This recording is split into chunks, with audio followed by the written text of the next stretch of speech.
les saludamos a todos los amigos amantes de la carrera de caballo, en especial a los seguidores del Alazán Zamora.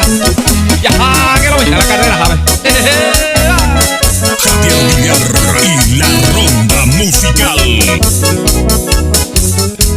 Esta no es la historia del tordillo, esta es la historia del negro picarón. Con esta canción les saludo a todos y en especial a un buen domador.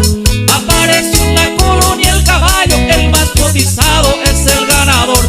Ya es comentado por los cuatro vientos, me estoy refiriendo al negro picarón.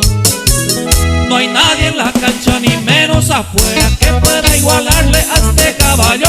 Y en la competencia todo el mundo grita: Huetela negro es el ganador. Hoy tú la 100, hoy tú la 200, hoy tú la 300, hoy cosa pucay. Negro picarón, hoy tú los tres rayas, ni bula el contrario, anda y acá. El caballito de ley, Alazancito Zamora, en cualquier cancha figura animalito veloz. Y su buen compositor, un tal Osmarcito Guerrero, Carlos Sebastián Colmán el dueño, y sin duda no hay otro mejor.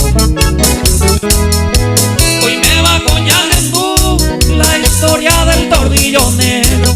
ABI, hoy me pe otro, Userena o Ana oye güeru.